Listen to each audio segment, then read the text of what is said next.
நம பார்வதீபதையே. தென்னாடுடைய சிவனே போற்றி, ஆரூர் அமர்ந்த அரசே போற்றி, விண்ணாளும் தேவர்க்கும் மேலாய வேதியனை, மண்ணாளும் மன்னவர்க்கும் மாண்பாகி நின்றானை, தன்னார் தமிழளிக்கும் தன்பாண்டி நாட்டானை, பெண்ணாளும் பாகனை பேணு பெருந்துரையில் கண்ணார் கடல் காட்டி நாயேனை ஆட்கொண்ட அண்ணாமலையானை பாடுதுங்கான் அம்மானாய், சித்தம் தெளிவீர்கள் அத்தன் ஆரூரை பத்தி மலர்த்தூவ முத்தியாகுமே. ஓட்டை மாடத்தில் 9 வாசலும் காட்டில் வேவதன் முன்னம் கடலடி, நாட்டி நான்மலர் தூவி வலம் செய்யில் வாட்டம் தீர்த்திடும் வான்மியூர் ஈசனே. நீரூரும் செஞ்சடையாய் நெற்றிக்கண்ணாய் நிலாத்திங்கள் துண்டத்தாய் நின்னை தேடி, ஓரூரும் ஒழியாமை ஒற்றித்து எங்கும் உலகமெலாம் திரிதந்து நின்னை காண்பான், தேரூரும் நெடுவீதி பற்றி நின்று திருமாலும் நான்முகனும் தேர்ந்தும் காணாது ஆரூரா ஆரூரா என்கின்றார்கள் அமரர்கள் தம் பெருமானே ஆரூராயே. கார்புருவும் கருங்கூந்தல் செவ்வாய் வெண்ணகை பச்சை கன்னியொடும், தார்கமள் பூங்காந்தளந்தோட் குமரனொடும் மணிசிங்காதனத்து மேவி, சீர் பரவுவான் புலவர் இணைந்தன யாவையும் நல்கி சிறப்பின் வைகும், வார்ப்புணல் சூழ்வயல் கமலை தேவர்கள் சிந்தாமணியை மனத்துள் வைப்பாம். சித்தி தருநாதன் தென்கமலை வாழ்நாதன், பத்தி தருநாதன் பரநாதன், முத்தி பெருநாதன் ஞானப்பிரகாசன், உண்மை தருநாதன் நம் குருநாதன். எல்லோருக்கும் வணக்கம். எல்லாம் வல்ல ஆரூர் அஜபா நடன கமல வசந்த தியாகராஜ பெருமான் திருவருடையும், எம்குடி ஆளும் தருமபுர ஆதீன குருமகா சன்னிதானங்களுடைய குருவருளையும் சிந்திக்கிறேன். தர்மமிகு சென்னை மருந்தீச்சரத்திலே மாதந்தோறும் நடந்து வரும் சிவபோகசார தொடர் உரையில் சென்ற மாத நிகழ்ச்சியிலே 51வது பாடலை சிந்தித்திருந்தோம். என்றும் சிவத்தோடு இணை பிறையாதே அறிவாய் நின்றபடி தன்னை நிகழ்த்தினான் என்றபடிக்கு தாமே சிவஞான வடிவமாயிருந்து அடியேனுடைய வினை தொடர்பையெல்லாம் வேறறுத்து சித்தமலம் அறிவித்து சிவமாக்கி ஆண்டு கொண்டு சிவத்தோடு இருக்கக்கூடிய அந்த இன்பத்தை அடியேனுக்கு வழங்கி அருளினான் என்றும், அவ்வாறு செய்ய தகுந்தவர் எம்பெருமான் ஒருவர்தானே, பரம்பொருளுக்கு மட்டும்தானே அப்படி வினை கடியக்கூடிய ஒரு ஸ்தானம் உண்டு என்று கேட்டதற்கு விடையாக ஈற்றடியிலே இப்படி செய்தவன் மன்றில் நடமாடும் ஆரூரன் ஞானப்பிரகாசன் என்று தில்லை அம்பலவாணராகவும் திருவாரூர் பூங்கோயிலிலே வீற்றிருக்கக்கூடிய தியாகேச பெருமானாகவும் தமக்கு கமலை ஞானப்பிரகாச பரமாச்சாரியரே இருந்த நிலையை எடுத்துச் சொல்லி திடமாக என் உள்ளத்துள்ளே நின்று இவர்தான் இதையெல்லாம் செய்வித்தார் என்று காட்டிக் கொடுத்தார். அதை அடுத்து அப்படி ஆச்சாரியர் நிறுத்திய நிலை இறைவனோடு இயைந்து என்று சொன்னால் அந்த இயல்பு எப்படி இருந்தது என்பதை கேட்கிறார். உள்ளபடியே சுத்தாத்வைதம் என்று நம்முடைய சம்பிரதாயத்தை நாம் அழைப்பதற்கான காரணத்தை இந்த பாடலிலே சுவாமிகள் விளக்கி அருளுகிறார். அத்வைதம் என்ற சொல்லுக்கு இரண்டற்ற தன்மை என்று கொள்கிறோம். அதன் மூலமாக இரண்டுங்கிறது உண்டுன்னு தெரியுது.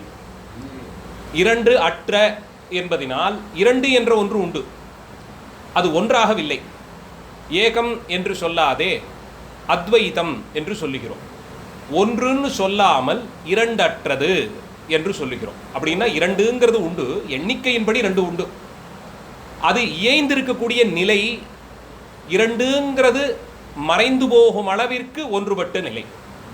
அதனால்தான் இரண்டாக இருக்கக்கூடிய அந்த தன்மை மாறுமே, குலையுமே, மறையுமே தவிர ஒன்றுதான் என்பது ஸ்தாபிக்கப்படாது. அது ரொம்ப விசேஷமாக நம்முடைய அத்வைத பாவத்தை சுத்தாத்வைதம் என்று சொல்லி கொண்டாடுகிறோம். அதை தெளிவுபடுத்தும் நிலையிலே இந்த பாடலிலே சுவாமிகள் 52வது பாடலில் நாதனார் தென்கமலை நாயனார் எவ்வுயிர்க்கும் போதனார் செங்கமல பொற்பாதர் வேதமர ஒன்றிரண்டு தானறவே உண்மையிலே கூட்டி எனை இன்று அறவே வைத்து விட்டாரே. வேதமர ஒன்றிரண்டு தான் அற உண்மையிலே கூட்டி எனை இன்றறவே வைத்து விட்டாரே. இன்றறவே வைத்து விட்டார் என்பது நிகழ்கால தொடரானபடியால் சுவாமிகள் நிஷ்டை கூடி இந்த உலகத்தினுள்ளே இருக்கும் போதே அந்த சுத்வாத்வைத அனுபவத்தை பெற்ற நிலையில் பாடுகிறார். ஏன்னா நாம் முதல்லேருந்து பார்த்து வருகிறோம், சிவபோகம் என்பது உயிர்கள் சுத்தாத்வைத பாவனையில் எம்பெருமானை அடையும் படிக்கட்டிலே 10வது படி. 10வதுன்னா அதான் கடைசி பாவம். அந்த பாவத்திலே சிவபோகத்தை துய்த்து என்னும் போது உலகத்திலே அனுபவிக்கக்கூடியது மற்றொன்றும் இல்லை என்று மறைந்து போய்விடும். நம்முடைய கரணங்கள் இந்த உலகத்திற்குட்பட்டு நாம் இயங்கிக் கொண்டிருக்கும் போது மாயையின் வெளிப்பாட்டினாலே கிடைக்கக்கூடிய இன்பங்களை எல்லாம் கண்ணுக்கு குளிர்ச்சியாய் ஒரு காட்சி, காதுக்கு இனிமையாய் ஒரு இசை, நாவிற்கு ருச்சி தரும் விதமான பண்டங்கள், முகர்தலுக்கு நல்ல நறுமணத்தோடு கூடிய ஒரு வாசம், தீண்டும் போது ஏற்படக்கூடிய ஒரு மிருதுவான ஸ்பர்சம் என்று இந்த கரணங்கள் ஒவ்வொன்றும் தாம் ஞானேந்திரியங்கள் எல்லாம் இன்னென்ன விதத்திலே ஏதோ ஒன்றை அனுபவிக்கின்றன. இந்த சுத்தாத்வைத முத்தியிலே இப்படி ஒவ்வொரு புலனாக இது இந்த புலனுக்குரியது என்ற நிலை அற்றுப்போய் இன்பமே எல்லாமுமாய் தந்து நம்மை அதன் உள்ளே தான் வரித்து கொள்ளும். 5 பேரறிவும் கண்களே கொள்ள என்று சுந்தரர் பொன்மன்றினுள்ளே போய் அம்பலவாணரை தரிசித்த போது ஏற்பட்ட அனுபவம் அத்தகையது, மோட்ச அனுபவமே அது. அதனால்தான் மற்றைய கரணங்கள் எல்லாம் செயலற்று போய் அத்தனையினுடைய வீரியமும் போய் தரிசிக்கக்கூடிய கண் பார்வையிலே நின்றது. ஆனால் 5 பேரறிவும் கண்களே கொள்ளன்னு சொல்லி அந்த இடத்திலே கண் என்ற ஒரு உறுப்பு தெரிகிறது. இந்த நிலையில் முக்தி என்பது அத்தனை தனித்தனியே தரக்கூடிய அனுபவங்களும் இந்த கரணங்களால் தான் வாய்த்தது என்று இல்லாமல் பூவினுடைய நறுமணத்தை முகர்தலாலே உணரலாம். அதை வாயிலிட்டு புஜித்தால் அதனுடைய மனம் நமக்கு தெளிப்படாது. இன்னும் சொன்னால் அது ருச்சியாக கூட இருக்காது. ஆனால் ஒவ்வொரு பண்டத்திற்கும் இந்த மாதிரி சில லட்சணங்கள் உண்டு. கேட்கக்கூடிய இசையை கண்ணால் பார்த்து ரசிக்கிறேன்னு சொல்ல முடியுமா? இசையை காதால் மட்டும்தான் கேட்டு ரசிக்க முடியும். அப்போது இந்த இன்பங்கள் புலன்களுக்கு இனிமை தரக்கூடிய இந்த இன்பங்கள் எல்லாம் ஒவ்வொரு காலத்தில் ஒவ்வொரு புலனுக்கு மட்டுமே இன்பம் தருவதாய் நின்றுவிட எம்பெருமானாகிற இந்த இன்பம் அத்தனை புலன்களையும் தனக்குள்ளே கொண்டு போய் நிறுத்தி அவர் காட்சியாக தருவாரா, வாசம் வீசுமா, ஒலி கேட்குமா, ருச்சி இருக்குமா, இது எதுவுமே இல்லை. ஆனால் அந்த இன்பம் என்ற ஒன்று புலன்களுக்கு அப்பாற்பட்டு போய் நின்று பார்க்கும் எல்லாம் பரம்பொருளாய், கேட்கும் எல்லாம் பரம்பொருளின் சப்தமாய், எல்லாம் இன்பத்தினாலே நிறைந்து இருக்கக்கூடிய ஒரு அனுபவம். இந்த நேரத்துக்கு அப்பர் சுவாமிகள் கண்டறியாதன கண்டேன்னு பாடிக்கொண்டு இருப்பார். திருவையாறு திருத்தலத்திலே நடந்து கொண்டே இருக்கக்கூடியது அந்த அனுபவம் போலே தான். அங்கே வேறொரு இன்பம் என்பது இல்லை. அது எம்பெருமான் நிகழ்த்தி அந்த திருவிளையாடல் அப்பர் சுவாமிகள் விஷயத்திலே சுத்தாத்வைத மோட்ச நிலையில் இன்பம் எத்தகையதுங்கிறதை காட்டி கொடுக்கிறார். இங்கிருந்து சரீரத்தை மிகவும் வருத்தி கொண்டு சுவாமிகள் திருமேனி வாட நொந்து நைந்து திருக்கைலாய யாத்திரை என்று சங்கல்பித்துக் கொண்டு புறப்பட்டார். பல்வேறு கால தூரங்களையும் வெவ்வேறு வெப்பநிலையிலே கடந்தார். உடலினுடைய ஒவ்வொரு உறுப்பும் செயலிழந்து போகும் அளவிலே எடுத்துக்கொண்ட பிரயத்தனம் நிறைவாக எம்பெருமான் இனி இவரால் வருவதற்கு உடம்பிலே அவர் முட்டி தள்ளுவதற்கு எலும்பு தசை நாரெல்லாம் ஒன்றுமில்லை என்ற போது அந்த இடத்திலே எழுந்தருளி தேவர்களும் செல்ல அஞ்சும் மலையாயிற்று இது என்று சொல்லும் போது எப்படியும் மாளக்கூடிய உடம்பு தானே, கைலை நாயகன் இருக்கை கண்டு மாளட்டுமே என்ற நிலையிலே அவர் கொண்டிருந்த திடச்சித்தத்தை கொண்டாடி எம்பெருமான் அந்த க்ஷணப்பொழுதில் அவருடைய திருமேனியிலே இருந்த அந்த வாட்டமெல்லாம் தீர்ந்து பொன்மயமாய் ஜொலிக்கும்படியாய் ஒரு தடாகத்திலே மூழ்கும்படியாய் செய்து மூழ்கி எழுந்தவாறே அவருக்கு திருக்கைலாய காட்சி என்பதை காட்டி கொடுத்தார். தான் விண்ணுளே மறைந்தருள் தெய்வநாயகன் என்றெல்லாம் அவரை கொண்டாடுகிறார். அண்ணலே என்னை ஆண்டு கொண்டு அருளிய அமுதே விண்ணுள் மறைந்தருள் தெய்வநாயகன் என்றெல்லாம் கொண்டாடுகிறார். அப்படி எம்பெருமான் அவருக்கு காட்டி தந்த காட்சியினுடைய முடிவு எங்கேன்னா திருவையாறிலே இதே போல் ஒரு ஆடி அமாவாசை மத்தியான நேரத்தில் இந்த தரிசனம் ஆகிறது சுவாமிகளுக்கு. காத்தால ஆயிருக்கணும். நான் போதோடு நீர் சுமந்தி ஏற்றி புகுவாரெல்லாம் அப்போ தான் சொல்கிறார். காலை வேளையில் தான் தீர்த்தமாடி பூவும் தீர்த்தமும் எடுத்துக்கொண்டு கோயிலுக்கு எல்லாரும் போயிருக்கணும். நாளை காலை வேளையிலே ஆயிருக்கணும் அந்த தரிசனம். அப்போ கண்ட தரிசனத்தினுடைய சிறப்பை சொல்லும்போது அங்கே இருந்த ஒவ்வொரு பறவையும் மிருகமும் தத்தம் பிடையோடு சேர்ந்து ஆனந்தித்திருப்பதை கண்டேன்கிறார். அத்தனையும் இன்பமயமாக இருந்ததுங்கிறார். ஏன்னா சுவாமியும் அம்மனும் ஏய்ந்திருக்கக்கூடிய தன்மையை தரிசித்த ஒரு உயிருக்கு மற்ற எல்லாவற்றிலும் சிவமாய் தெரிந்து இடிகுரல் அன்னதோர் ஏனம் என்பர். இடி இடிக்கிற மாதிரி குரல் எழுப்பிக் கொண்டு ஒரு காட்டு பன்றி அது தன்னோட பிடையோடு கூடி வந்ததுங்கிற ஒரு பன்றியினுடைய கர்ஜிக்கக்கூடிய இல்லை இடி இடிக்கும்படியாக அது எழுப்பக்கூடிய ஒலி ஒரு பொழுதிலே நமக்கு ஒரு பயத்தை தரணும். பார்ப்பதற்கு அதனுடைய லட்சணம் எவ்வளவு இருக்கும்னுட்டெல்லாம் கண்ணுக்கினியதாக இருக்குமான்னு தெரியல. ஆனால் அந்த பாடலினுடைய சிறப்பு இது எல்லாவற்றையும் கடந்து அத்தனைக்குள்ளேயும் சுவாமியும் அம்மனும் இருப்பதாகன்னு பாவித்தபடியினால் எல்லாம் இன்பமயமாக இருந்தது. அத்தனையும் இன்பமாக இருந்தது. இப்படி ஒவ்வொரு கரணமும் தனித்தனியே தரக்கூடிய இன்பத்தை கடந்து போய் கரணங்களால் இந்த அளவில் தான் தர முடியுங்கிற ஒரு தட்டுப்பாடு இருக்கே, அதை கடந்து போய் எல்லாவற்றிலும் பரிபூரணமாக இன்பத்தோடு கூடியிருந்த நிலையை சுவாமிகள் திருவையாறு திருத்தலத்திலே இதேபோல் ஒரு ஆடி அமாவாசை நன்னாளில் சற்றேறக்குறைய 1300 ஆண்டுகளுக்கு முன்பாக திருக்கைலாய தரிசனம் பெற்றபோது கொண்டதாய் பாடுகிறார். அப்படி எல்லாவற்றிலும் இன்பம் தோய்ந்திருக்கும்படியாய் செய்யக்கூடிய அனுபவத்தை இவர் பெற்றுத்தந்தார். அந்த அத்வைத பாவம் எப்படி இருந்ததுன்னு தெரிவிக்கிறார். நாதனார் தென்கமலை நாயனார் எவ்வுயிர்க்கும் போதனார் செங்கமல பொற்பாதர். இதெல்லாம் ஆச்சாரியருக்கு அவர் தரக்கூடிய அந்த திருநாமம். நாதனார் என்பதனாலே நாதன் என்ற சொல் தலைவனை குறிக்கும். தனக்கு தலைவன், எல்லா உயிர்களுக்கும் தலைவன், எல்லா உயிர்களுக்கும் தலைவன் அப்படின்னா பரம்பொருள் தானே, அவரைத்தான் குறிக்கிறீரோன்னு கேள்வி வந்தால் இல்லை இல்லை, அவர் நம்மோடு நேரடியே வார்த்தை சொல்லும் அளவிற்கு இல்லை. அவர் எங்கோ இருக்கிறார். அவரே வடிவெடுத்து வந்து தென்கமலை ஆகிற ஆரூர் திருத்தலத்திலே வீற்றிருந்து அருளக்கூடிய அடியனுடைய நாயனார், தென்கமலை நாயனார்னு அடுத்து சொல்றார். எல்லா உயிர்களுக்கும் தலைவர் அப்படின்னு சிவோகம் பாவனையிலே ஆச்சாரியர் இருப்பதை சொல்லி, தமக்கு அங்கிங்கனாதபடி எங்கும் நிறைந்திருக்கும் சிவபரம்பொருள் எப்படி வடிவெடுத்து வந்ததுன்னு கேட்டா திருவாரூர் திருத்தலத்திலே கமலை ஞானப்பிரகாசராக காட்சி கொடுத்தது. அதனால் அடுத்து உடனே தென்கமலை நாயனார் என்றார். நாதன் என்பதினாலே இவருக்கு அவருக்கு பேதமில்லாமல் எல்லா உயிர்களுக்கும் தலைவர். அடுத்தது அவர் தம்முடைய அத்தனை பராக்கிரமத்தையும் ஒரு உயிரின் உள்ளே காட்டி தந்து எழுந்தருளினார். தென்கமலை நாயனாராய். நாயனார் என்ற சொல்லுக்கு ஆச்சாரியர்கள் என்று பொருள், அவ்வளவுதான். உயர்ந்த நிலையிலே இருக்கக்கூடியவர்கள். அதான் நாயனார் நாயனார் நாம சொல்றோம். நமக்கு நாயகர்கள் இவர்கள், நம்முடைய தலைவர்கள், நமக்கு தலைவர் என்ற பொருளில். தென்கமலை நாயனார் எவ்வுயிர்க்கும் போதனார், அத்தனை உயிர்களுக்கும் அருளக்கூடியவர், எல்லா உயிர்களுக்கும் அருளக்கூடிய அந்த சிறப்பு. அதுக்கு மேலே செங்கமல பொற்பாதர். திருவடிக்கு 2 லட்சணங்கள் சொல்றார். ஒன்று செங்கமலம், மற்றொன்று பொன் தங்கம்னு இந்த 2 லட்சணங்களையும் சொல்றார். பொன்னாலான திருவடின்னு சொல்லலாம், மலர் போன்ற திருவடின்னு சொல்லலாம். ஆனால் செங்கமல பொற்பாதங்கிற ரெண்டுத்தையும் ஏற்றி சொல்லுவது. தங்கத்தை சொல்வதுன்னா தங்கமாக சொல்லலாம், இல்லை தாமரைன்னு சொல்லணும்னா தாமரையாக சொல்லணும். பொத்தாமரை என்பது போலே செங்கமல பொற்பாதர் என்று அழைக்கிறார். அதில் பொற்பாதர்னு ஒரு அளவிலே சொல்லுவது 2-3 விஷயங்களை சொல்லக்கூடியது. செங்கமல பொற்பாதர் என்பதினால் தாமரை பூவினுடைய மிருதுத்தன்மை உண்டு. ஏன்னா உலகத்திலே நான் பற்றிய விஷயங்கள் எல்லாம் அடியனுக்கு சிரமத்தையே கொடுத்து வர ஹிதம் தந்தது அந்த திருவடிகள் தான். தாமரை மலரினுடைய தன்மை குளிர்ந்தது இருக்கக்கூடிய அந்த மிருதுத்தன்மை தீண்டியவர்களுக்கு ஹிதத்தை தவிர்த்து வேறு எதையும் தராது. எப்படி தீண்டினாலும் தாமரை மலர் நமக்கு அது ஒரு உஷ்ணத்தையோ இல்லை ஒரு வெறுப்பையோ ஏற்படுத்துவதில்லை, அது ஹிதத்தை தரக்கூடியதாக இருக்கிறது. அதனால் இவருடைய திருவடியும் செங்கமலம்.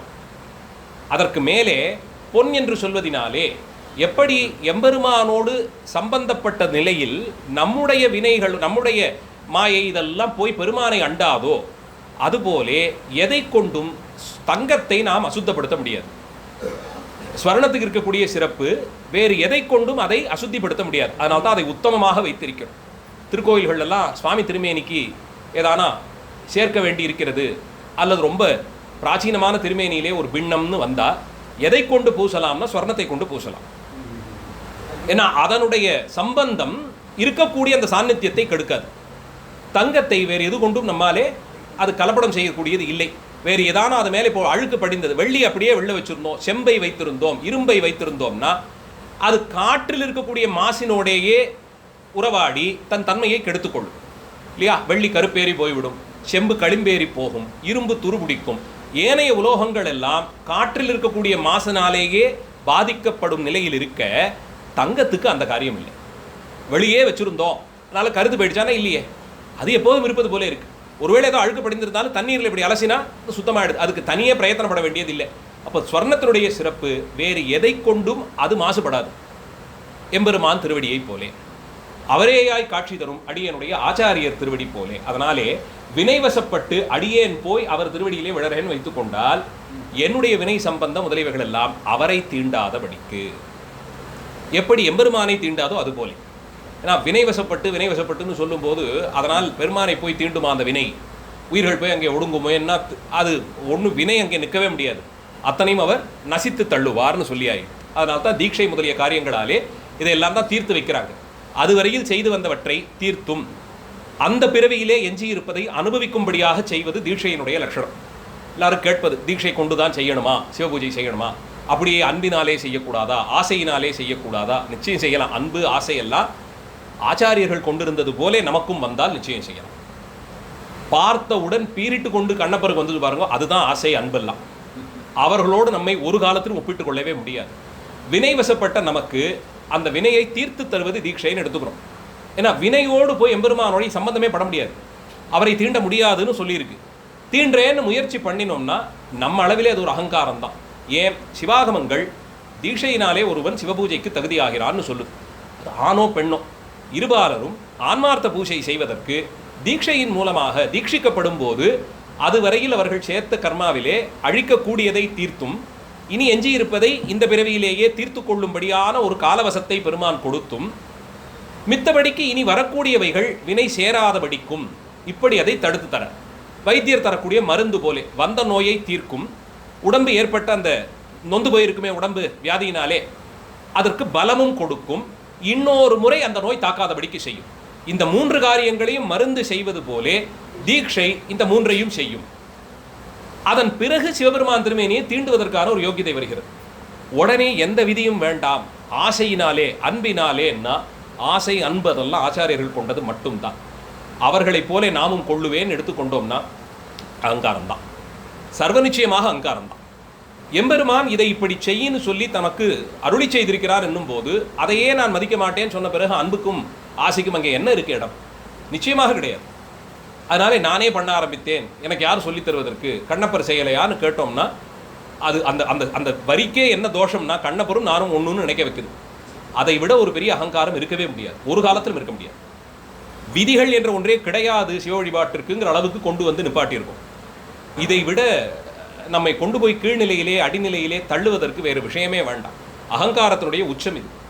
எந்த விதியும் கிடையாது சிவபூஜைக்குங்கிற அளவிலே கொண்டு வந்து வைத்திருப்பது ஆணவ மலத்தினுடைய வெளிப்பாடே தவிர மற்றொன்று இல்லை. தயவு செய்து சிவன்பால் அன்புன்னு சொன்னால் அவர் வார்த்தையின் பேரிலே ஒரு அன்பு முதல்ல ஏற்படணும். எம்பெருமான் அருளி செய்தது தான் சிவாகமங்கள்னு ஏற்றுக்கொள்ளும் நிலையில் மட்டும்தான். ஏன்னா நாம் யாரை மேற்கோள் காட்டுறோம்னா இவர்களெல்லாம் காண்பிக்கிறோம்.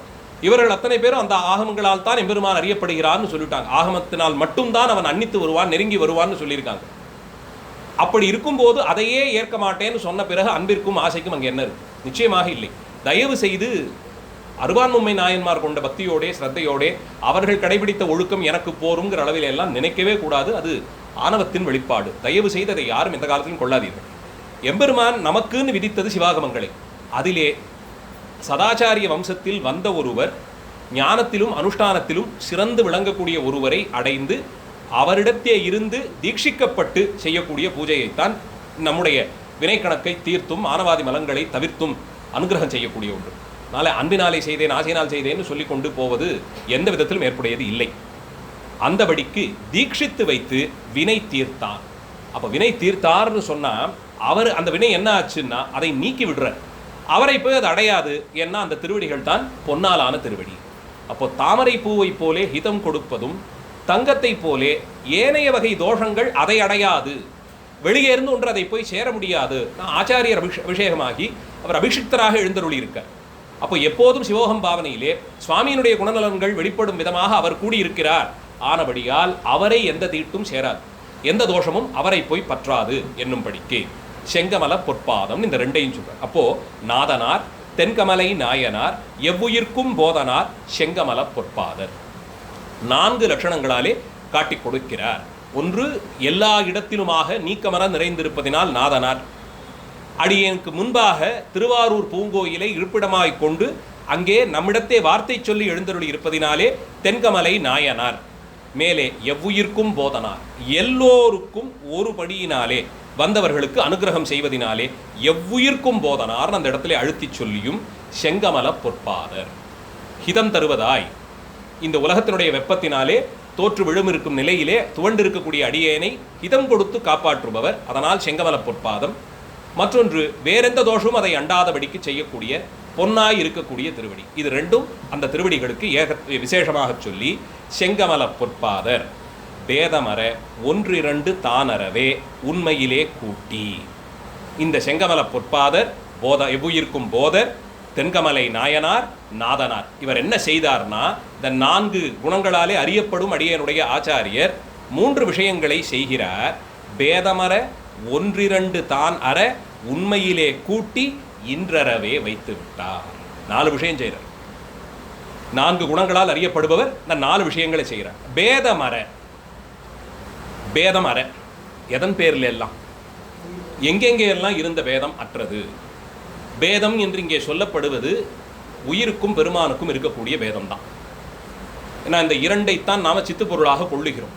சைவ சித்தாந்தத்திலே பரம்பொருளாக இருக்கக்கூடியவன், பதியாக இருக்கக்கூடியவன், உயிர்களாக இருக்கக்கூடிய பசுக்கள், 3ஆவதாக மலங்கள், இந்த 3ஐ சொல்கிறோம். இந்த 3இலே முதல் 2 சித்துப்பொருள். பெருமான் சர்வ சைதன்யன், எப்போதும் நிறைந்திருக்கக்கூடிய அறிவு, யாருமே சுட்டி காண்பிக்க வேண்டியதில்லை, எல்லா காலத்திலும் எல்லாம் தெரிந்திருக்கக்கூடியவராய் நாம அளவுபட்ட அறிவோடு இருப்பது. யாரான சொல்லிக் கொடுத்தாங்கன்னா தெரிந்து கொள்வோம். அது சில நேரங்களில் சரியாக புரியும், சில நேரங்களில் தவறாகவும் மனத்திலே பதிவாகிடும், சில நேரத்தில் திருத்தப்படும், சில நேரத்தில் திருந்தாமல் அப்படியே போய்விடும், பல நேரத்தில் கற்றுக்கொண்டது மறந்தும் போகும். ஆக தவறாக புரிந்து கொள்ளுதல், மறப்பது, புதிதாக கற்றுக்கொள்வது, இப்படி நம்முடையது அளவுபட்டதாக இருக்கும். எம்பெருமானுக்கு இந்த குறை இல்லை. இந்த தோஷம் பெருமானுடைய அந்த சைத்தன்யத்துக்கு கிடையாது, அவர் இருக்கக்கூடிய தன்மை. அப்போ 2ம் சித்து பொருளாக இருக்க, இது 2ற்கும் இடையே இருக்கக்கூடிய உறவை பற்றித்தான் விசாரம். அந்த உறவு எப்படிப்பட்டதுன்னா பேதமரனுட்ட வேறுபாடு நீங்கும்படியாய். இது எப்படி கொள்ள முடியும்? வேறுபாடு நீங்கும்படியாய். அப்ப சிவோகம் பாவனை என்ற பாவனைக்கு வரக்கூடியதாய் முக்தி நிலையிலே நமக்கு 4 வகையாக சொல்லி, சாலோக முக்தி, சாமீப முக்தி, சாரூப முக்தி, சாயுஜ்ய முக்தின்னு 4 சொல்கிறோம். சாலோகம் என்பது எம்பெருமான் வீற்றிருக்கக்கூடிய சிவலோகத்திலே கொண்டு போய் வைக்கும். சிவலோகத்தை அடைவோம், பெருமானும் அந்த லோகத்தில் இருக்கார், நாமும் அங்கே சென்றோம் என்னபடிக்கு சாலோக முக்தி.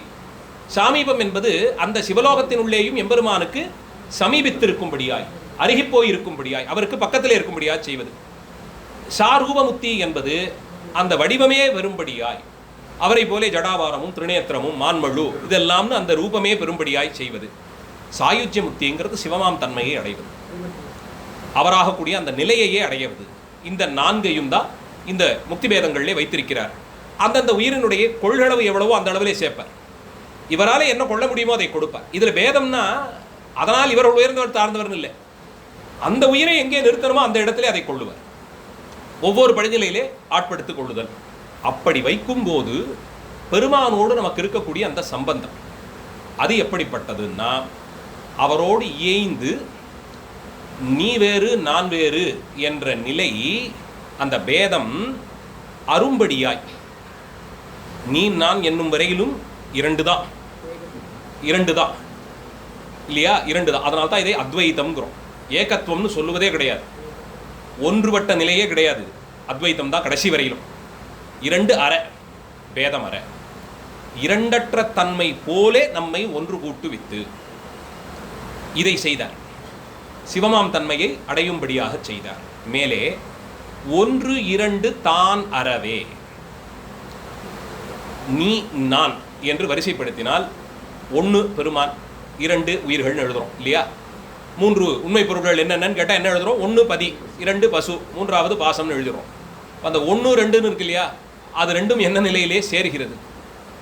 அந்த பேதம் 1 2 தான் அறவே, அது 2ம் அற்று போகும்படியாய். இதெல்லாம் மோட்சத்திலே கிடைக்கக்கூடியது, ஒரு காலத்திலும் இங்கே இல்லை. தான் அறவேன்னு சொல்றதுனால அதுவரையில் தனித்தனியாக தான் இருந்தது, 1 2ன்னு தான் இருந்தது. அது அற்று போகும்படியாய் 1 2ன்னு பிரிக்கக்கூடிய நிலை இல்லாதபடிக்கு 1 5 2 அற என்னும்படியாய். அறன்னா தீர்வது, இல்லாமல் போவது, அற்று போவது. இங்கேயும் 1 2 தான் அறவே, நீ நான் என்ற நிலை போகும்படியாய், நீயும் நானுமாய் ஏகபோகமாய். அது ரொம்ப முக்கியமான வரியை அருணகிரி பெருமான் ரொம்ப சுலபமாக நமக்கு சொல்லி கொடுத்துட்டு போயிருக்கார். கூடக்கூடிய அந்த நிலை நீயும் நானுமாய் ஏகபோகமாய், அந்த நிலை தான். அந்த ஏகபோகம்ங்கிறது தான் ஒன்றுபட்ட நிலையிலே போகம். பெருமானுக்கு அவர் போக்கியர் இல்லை, நாம அந்த போக்கியத்தை நான் தான் கொள்றோம். அந்த இன்பத்தை நாம் அடைகிறோம். பெருமான் சதானந்தமாக இருக்கிறார், எப்போதும் அந்த இன்பத்திலே இருக்கிறார். அதை பெற்றுக்கொள்வதாக இந்த உயிர். அப்போ 2 அற ஒன்றாக கலந்து உண்மையிலே கூட்டி, இதுவரையில் பொய்யிலே திரிந்த அடியேனை இது உண்மை என்று காட்டி, உண்மைன்னு சொல்வதனாலே சத்து பொருளாக்கி வைத்தார். பேதம் அற என்னும் போது அவருக்கு இருக்கக்கூடிய சைத்தன்ய நிலையிலே கொண்டு போய் சேர்த்து விட்டார். 1 2 தானற என்பது இன்பத்திலே கூட்டுவித்தார். சத்து சித்த ஆனந்தம் இந்த 3ஐயுமாக அனுபவிக்கக்கூடிய நிலையிலே அடியேனை இருத்தினார். உண்மையிலே கூட்டின்னா அது சத்தை குறிப்பது. சித்து பொருளானது அவரோடே இருத்தல். பேதமர என்பதினால் இன்பத்தை ஆனந்தத்திலே சச்சித்தானந்தமான அந்த நிலையிலே இந்த 3 எம்பெருமானுக்கு எப்போதும் இருக்கக்கூடியது. பெருமான் சச்சிதானந்த மூர்த்தியாக சொல்லுகிறோம். இந்த 3 குணங்களும் எப்போதும் நிரம்ப பெற்றவர். அந்த நிலைக்கு அடியேனையும் உயர்த்தினார். சச்சிதானந்த வடிவமாய் அடியேனை காட்டி கொடுத்து பேதமர 1 2 தான் அறவே உண்மையிலே கூட்டி, கூட்டுதல்னு சொல்வதனாலேயும் 2ஆக இருந்தது. பேதம் அற 1 2 தான் அற உண்மையிலே கூட்டி, இதெல்லாமே 2ஆக இருந்த நிலை ஒன்றுபட்டபடிக்கு உண்மையிலே கூட்டி என்னை இன்றறவே வைத்து விட்டாரே. இன்று நாளைங்கிறதெல்லாம் இல்லாதபடிக்கு, நேரமும் மறந்து போகும்படிக்கு.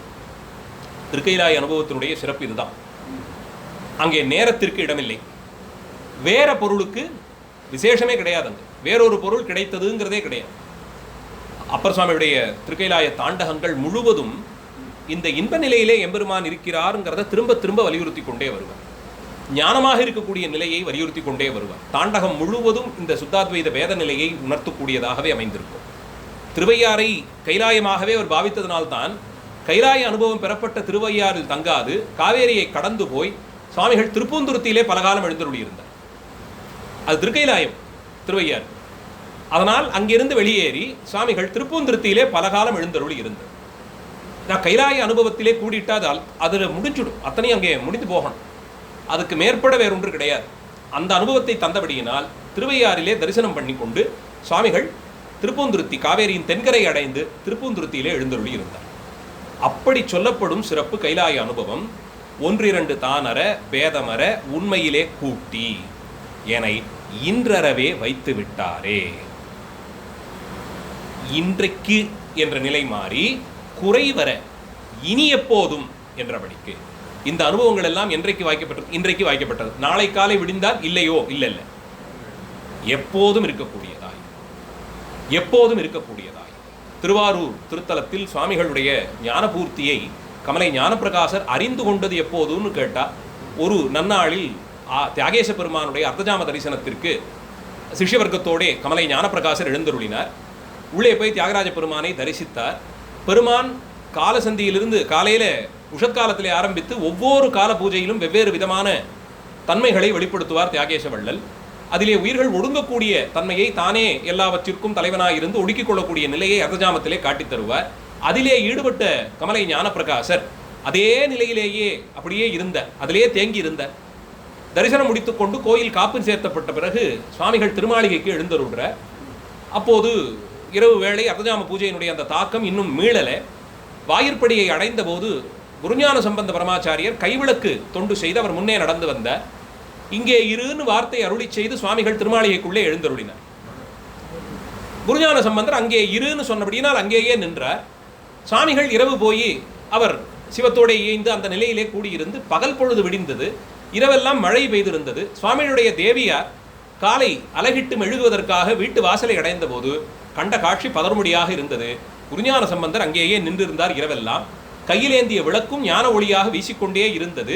பெய்த மழை சுவாமி திருமேனியிலே படலை. அப்போ பௌதீகத்தன்மைக்கு அப்பாற்பட்டு போயிட்டார். மழை பெய்தால் மேலே விழுந்ததுன்னா நாம் நினையத்தான் செய்வோம், அது ஈரப்படுத்தும். அதுதான் பௌதீக குணம், மழைக்கான குணம். அது யார் மேலே பட்டாலும் அவர்களை ஸ்பர்சிச்சதுன்னா அது தண்ணீரை அந்த இடத்துல ஈரப்படுத்தும், அவர் மேலே தீண்டலை. அப்போ பௌதீக விதிகளுக்கு அப்பாற்பட்டு போய்விட்டார். திவ்யமங்கலமான ஒரு தன்மையை அடைந்து விட்டது அந்த திருமேனியை.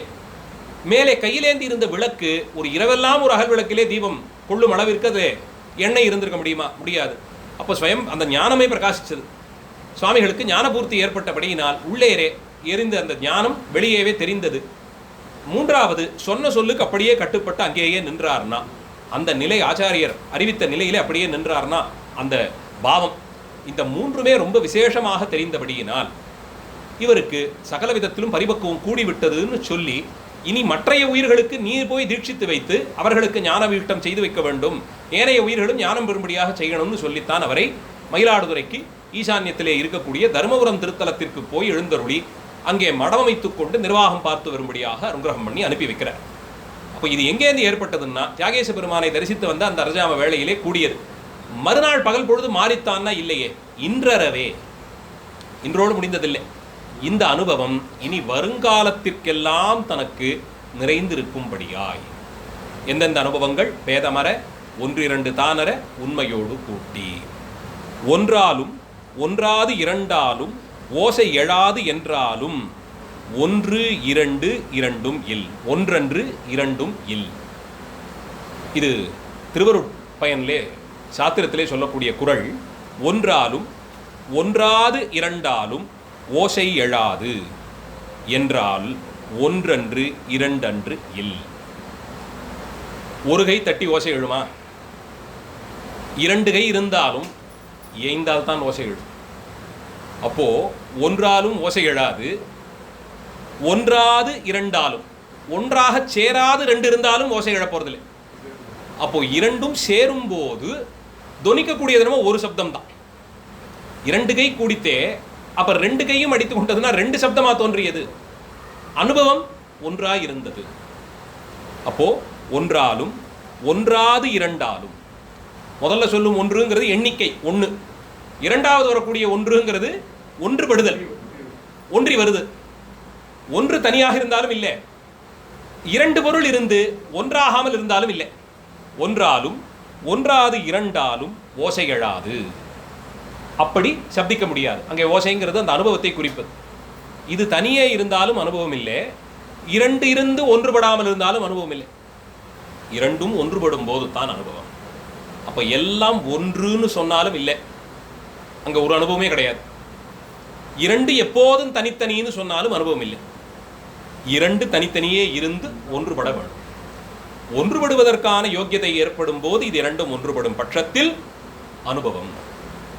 அந்த விதத்திலே அனுபவம் பெறும்படியாய் ஒன்றாலும் ஒன்றாது இரண்டாலும் ஓசை எழாது என்றால் ஒன்றன்று இரண்டும் இல். இது உண்மைதானே? ஒன்றாக இருக்கும்போது ஓசை இல்லை, இரண்டிருந்து ஒன்றுபடாது இருந்த போது ஓசை இல்லை. அப்போ இந்த இயைபு இருக்கு இல்லையா, பரம்பொருளுக்கும் உயிருக்குமானது, அது ரெண்டும் ஒன்றுதான் இல்லை, ரெண்டும் தனித்தனியா எப்போது இருக்குங்கிறதும் இல்லை. இந்த ரெண்டு சம்பிரதாயத்தையும் இப்படி கொண்டு அதை கண்டிக்கிறார்கள். எல்லாம் ஒன்றுன்னு சொன்னாலும் அனுபவத்திற்கு இடமில்லை, இரண்டும் எப்போதும் தனித்தனின்னு சொன்னாலும் இல்லை. இரண்டும் இயைய வேண்டும். இயையும்படியாய் செய்து ஆன்மாவும் சிவமும் ஒன்றே எண்ணில், ரெண்டு ஒண்ணுதானுட்டா பெறுவான் பேரு ரெண்டுமே இல்லை. பேரு பெறுவது உயிர், பெற்றுக்கொண்டவன் பெருமான், ரெண்டும் இல்லாமல் போய்விடுமே. அனுபவத்திற்கு அங்கே என்ன விசேஷம்? ரெண்டும் ஒன்றுதான் என்று சொல்லிவிட்டால் பேரும் இல்லை, பெறுபவனும் இல்லை. இப்போ வீடு பேருங்கிறதுக்கு ஒன்றுமே இல்லையே. அங்கே மோட்சங்கிற ஒரு விஷயமே அங்கே அடிபட்டு போகுது. எதற்காக மோட்சத்தை கோருகிறேன்னா, இங்கே இருக்கக்கூடிய இந்த உலக இயல்பை புரிந்து கொண்டேன், இது நித்தமும் துன்பத்திற்கு பிறப்பிடமாய் இருக்க, இதிலிருந்து நீங்க வேண்டியது, அல்லது இன்பம் அளவுபட்டதாய் இருக்க. ஏன்னா சைவ சித்தாந்தம் உலகத்தை கண்டித்து தூஷித்து செய்வதே இல்லை, இது அருள் விளக்கம்னுட்டோம். இது முள்ளு குத்தின இடத்துல அந்த முள்ளை எடுப்பதற்கு ஒரு முள்ளு போலே, முள்ளு குத்தி விட்டதுங்கிறதுக்காக உலகத்திலே முள்ளே இல்லாமல் செய்யணும்னு சொல்லிட்டா குத்தின முள்ளை எப்படி எடுக்கிறது? அப்போ உயிருக்கான அனுபவத்தை எல்லாம் இந்த உலகம் தானே தருகிறது. இதெல்லாம் பொய்ங்கிறதை யார் காட்டி கொடுக்குறா? இதே உலகம்தான். இது அளவுபட்டதுங்கிறதை எது காட்டி கொடுக்குது? இந்த உலகம்தான். அப்ப இந்த உலகத்தை நாம் கண்டிப்பதோ தூஷிப்பதோ இல்லை. அதனால்தான் பெருமான் எல்லாவற்றையும் தருவான்கிறார். எல்லாவற்றையும் தருவான். இங்கே இருக்கும் காலத்தில் தகுதியான அளவில் பொருளை கொடுத்து வீடு வாகனம் எல்லாவற்றையும் பெருமான் தருவான். அது இல்லாமல் செய்வதுங்கிறதே கிடையாது. ஆனால் தான் சைவாச்சாரியர்கள் யாரும் இது எல்லாத்தையும் தியாஜ்யம்னு தியஜிக்கிறேன்னு தள்ளிட்டு காஷாயம் கட்டலை. ஒருவரும் அதை கொள்ளவில்லை. உலக அனுபவத்தை பெற்று அதில் உண்மைத்தன்மையை உணர வேண்டியது தான். அதனால் தான் திருக்கோயில்களை கொண்டாடினார்கள். அதனால் தான் இந்த உலகத்திற்கு வசப்பட்டதாக இருக்கக்கூடிய உறவு முறைகளை கொண்டாடினார்கள். இதிலிருந்தெல்லாம் எதை பெறணுமோ அதை பெற்று எங்கேயுமே திருக்கல்யாணம் செய்து கொள்ளக்கூடாது, அத்தனை பேரும் சன்னியாசிகள் ஆகணும், பற்றே குடும்பத்தை எல்லாம் பார்க்காம தவிக்க விட்டுடணும், அதெல்லாம் சொல்லவே இல்லை. ஒரு காலத்திலையும் சொல்லவில்லை. சிவாகமங்கள் சொல்லவில்லை. சுவாமி முதல்ல அப்படி இல்லை. சுவாமி எப்போதும் அம்பிகையோடு தான் இணைந்து தான் இருக்கிறார். ஆச்சாரியர்களுக்கு காட்சி தரும்போது பல முறைகளிலே பிள்ளையும் சேர்த்தே கூட்டி வருகிறார். சிறுதொண்ட நாயனாருக்கு காட்சி தரும்போது சரவணத்தனையரோடு சேர்த்துத்தான் காட்சி தந்தார். அப்போ அருட்தன்மையிலே பெருமான் தன்னைத்தானே ஒரு பிரம்மச்சாரியாகவோ இல்லை அப்படி அல்லாதவன் என்றோ காட்டி கொடுக்கவே இல்லை. சதா காலமும் அம்பிகையோடு சேர்த்து நித்தம் மணாளர், நித்தம் மணாளர், நிரம்ப அழகியர்லாம் கொண்டாடுறோம் இல்லையா? அப்படி இருக்கும்போது பெருமான் எல்லாரும் இந்த நிலைக்கு போயிடணும்னு தள்ளலை. சித்தாந்த சமயப்படி பைரவ சைவம் எல்லாம் உண்டு. சைவத்தினுடைய கொஞ்சம் கடினமான பிரிவு. அதிலே அவர்கள் சிலவாறே கொள்ளுகிறார்கள். அதிலே கூட அந்த சாதனையிலே ஒரு அங்கமாக பைரவியாக ஒருத்தியை கொள்ளும்படியும் இடம் இருக்கு. திருமணம் செய்து கொண்டே இருவரும் ஸ்மசானவாசிகளாக இருந்து பெறக்கூடிய அனுபவம் எல்லாம் சொல்லப்பட்டிருக்கு. அதனாலே எந்த இடத்திலும் சர்வ நிச்சயமாக காஷ்டமாக ஒரு பிரம்மச்சரியமோ இல்லை சன்னியாசமோ மட்டும்தான் மோட்சத்திற்கு இடம்னு சொல்லவே இல்லை. அதனாலே குழந்தைகள் சிவாலயத்துக்கு போனால் பயப்பட வேண்டாம். எங்கேயானா அப்படியே சன்னியாசியாக போயிடுவான். அதெல்லாம் ரொம்ப கடினம். லட்சத்தில் ஒருத்தருக்கு தான் அதெல்லாம் பூரிக்கும். அவ்வளோ சுலபமே கிடையாது, ஒரு காலத்துலையும் கிடையாது. அப்படி சொல்லி வரக்கூடிய சில இடத்துல அடியன் சொல்லுது, ஒரு நாள் கோவில் கோபுரவாசலில் படுத்து தூங்கி பார்க்கட்டும். வீட்டினுடைய சௌகரியங்கள் எல்லாத்தையும் விட்டுட்டு ஒரு நாள் கோபுரவாசலில் படுத்து தூங்கினான்னா அடுத்த நாள் வீடு போகிறோம்னு வந்துடுவோம். அது எல்லாராலும் அவ்வளோ சுலபத்தை கொள்ள முடியாது. எம்பெருமான் ஒரு நிலையிலும் அப்படி உபதேசமும் பண்ணவில்லை. தானே நித்தம் திருக்கல்யாண கோலத்திலே காட்சி தருகிறார். கடைசி கால பூஜைக்கு அம்பாள் சன்னதி தேடித்தானே போகிறார். அங்கே போய்த்தானே பள்ளியறையில் கூடுகிறார். இப்போ ஒரு நிலையிலும் இந்த பிரம்மச்சரிய மாதிரியான விஷயங்கள் சொல்லப்படலை. அப்போ அனுபவத்திற்கு இங்கே நிறையவே இடம் உண்டு. ஆனால் இந்த உலக அனுபவம் ஒரு அளவிலே மட்டுப்பட்டு இருக்கிறது. அது குறைந்ததாகத்தான் இருக்கிறது. அதில் எப்போதும் கிடைப்பது இன்பம் மட்டும் இல்லை, அதிலே துன்பத்திற்கு நிறைய காரியங்கள் இருக்கு. அதனால தான் பிறவியை சொல்லும்போது இது கொஞ்சம் குழப்பமாக இருக்கே. ஒரு பக்கத்தில் இது இன்பத்தை தரக்கூடியதுன்னு சொல்கிறீங்க, இன்னொரு பக்கத்தில் இது எப்போதும் இருக்காதுங்கிறீங்க. அப்போ நாம் இதில் எப்படி நிறுத்தி கொள்ளணும்னா, பிரபலமான உதாரணம் தாமரை இலை தண்ணீர் போலே. சேர்த்தால் அதன் மேலே நிற்கும், ஆனால் பற்றில்லாமல் நிற்கும். சிந்தினாலும் அதுக்கு கவலை இல்லை, எதுவுமே அங்கே விட்டுட்டு போகாது. நான் அந்த இடத்துல இருந்தேன்னு அது ஒரு அடையாளத்தை விட்டுட்டு போகாமல் பற்றில்லாமல் ரொம்ப சௌகரியமாக அதுலேருந்து நீங்குது இல்லையா? அது போல இருத்த.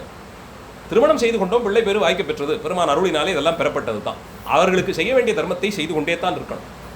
ஆனால் முழுக்க வாழ்க்கையே அவர்களுக்குத்தான் கொடுத்தோங்கிறபடியும் இருக்கக்கூடாது. அது ஒரு நாள் விடுபட்டு போகக்கூடியது தான்.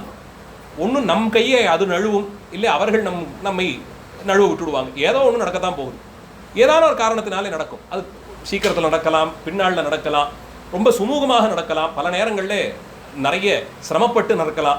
ஏதோ ஒரு விதத்தில் நழுவ போகிறது தான், அதில் மாற்று கருத்தே கிடையாது. அப்போது அது நழுவும் போது ஒரு சிரமம் ஏற்படாமல் இருக்கும்படியாய் மனதை பக்குவப்படுத்தி கொண்டு இந்த அனுபவங்கள் எல்லாம் உலகம்தானே தருகிறது. அப்போ இதை நாம் பொய்யின்னு சொல்லுவதில்லை.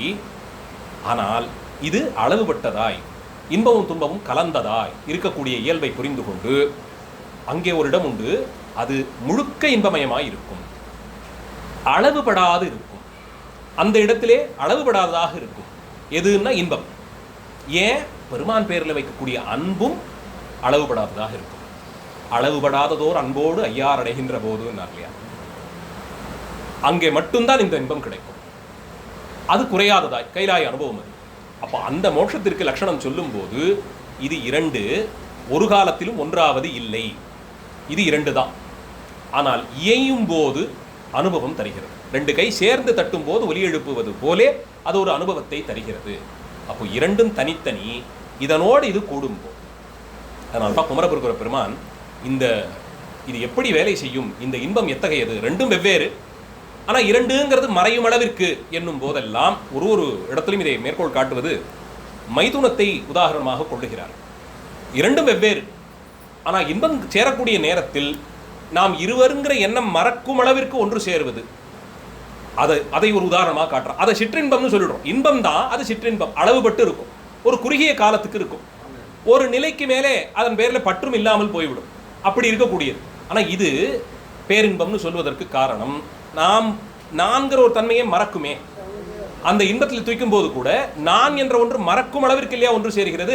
அப்போ அதே தான் இங்கேயும், நான் என்ற தன்மை மறையும் அளவிற்கு. ஆனால் இது போல அது அளவுபட்டதாக இருக்காது. இது போல ஒரு நிலையிலே அதன் பேரிலே பற்றில்லைங்கிறது இல்லாதபடி எப்போதும் நிறைந்திருக்கும். அப்போ அங்கே ஒரு பதி இருக்கிறார், அவருக்கு ஆட்பட்டு இருக்கிறேன் என்பது போல இந்த இன்பத்தை பெறும்படியாய் அளவுபட்டு இருக்காது. ஒரு நிலையிலே அது ரொம்ப பழகிட்டோம், இது போருமேங்கிற எண்ணமும் வராதபடிக்கு அப்படி சேரக்கூடிய தன்மை. அதனால் இந்த இடத்தில் ஆன்மாவும் சிவமும் ஒன்றே எண்ணில் பெருவானும் பேரும் இல்லாதொழியும். அப்போ அனுபவத்திற்கு இல்லை, அனுபவ பெற்றான்கிறதும் இல்லாமல் போய்விடும். இரண்டு எண்ணில் சாயுஜ்யம் என்றல் இல்லையா, ரெண்டும் தனித்தனிதான்னு சொல்லிட்டா அதோடு சேர்ந்து இயைந்து சாயுஜ்ய நிலையை அடையக்கூடிய ஒரு விஷயமே இல்லாமல் போயிடுமே. சாயுஜ்யங்கிற ஒன்றை இருக்குன்னு பிரபலமாக சாஸ்திரங்கள்லாம் சொல்லி இருக்கும்போது அது இல்லைன்னு ஆயிடுமே. ரெண்டும் வெவ்வேறுன்னு சொன்னால் அது இல்லைன்னு ஆகும். அதனால் ஆதலின் அவ்விரண்டு நிலையும் அல்லாத அத்வைத நிலையே முத்தி நிலை. அத்வைதம் தான் முத்தி நிலை. இப்போ அத்வைதம்னு சொல்லிட்டோம். நம்முடைய சம்பிரதாயம் அத்வைத மோட்சத்தை தான் ஏற்கிறது. அந்த அத்வைத மோட்சத்தில் கேவலாத்வைதம், விசிஷ்டாத்வைதம் இதெல்லாம் அத்வைதத்தை சொல்லுகிறது இல்லையா? ஆதிசங்கரர் ஒரு சம்பிரதாயத்தை பிரபல்யப்படுத்துகிறார்.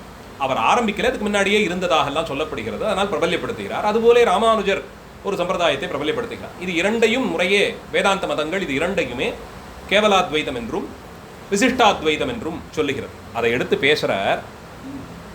இனி அத்வைதம் என்னும் சொல்லிற்கு கேவலம் ஒன்றே என பொருள் கொள்வாரும், விசேஷண விசேஷியத்தால் ஒன்றென பொருள் கொள்வாரும் முறையே கேவல விசிஷ்டம் என்னும் சொற்களை அடையாக கோடலின் அவர் கூறுவன கேவலாத்வைத முத்தியும் விசிஷ்டாத்வைத முத்தியும். இந்த அத்வைதம் இருக்கு இல்லையா, இரண்டற்ற தன்மைன்னு சொல்றாங்களே, அது கேவலாத்வைதம் என்று சொல்லும் போது இரண்டுங்கிறதே இல்லை, எப்போதும் ஒன்றாகத்தான் இருந்தது. அது ஒன்றுதான்கிறதை உணரும் போது மோட்சகதையை அடைகிறது. எப்போதும் ஒன்றுதான் இருந்தது, பரம்பொருள் ஒன்றுதான், உயிர்களும் ஒன்றுதான் சொல்லுது. இது எப்படி கூடும், எப்படி எல்லாம் ஒன்றாக இருக்கக்கூடும்னு கேட்டால் ரொம்ப எளிமையாக புரியறதுக்கு ஒரு உதாரணம்.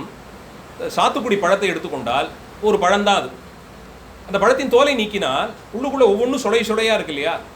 ஒரு சுடையை எடுக்கிறோம், அதுவும் சாத்துக்குடி தான், அதுவும் சாத்துக்குடி தானே, அதே பழம் தானே. அது எல்லாம் ஒன்று சேர்ந்ததுன்னா முழுமை பெறுகிறது.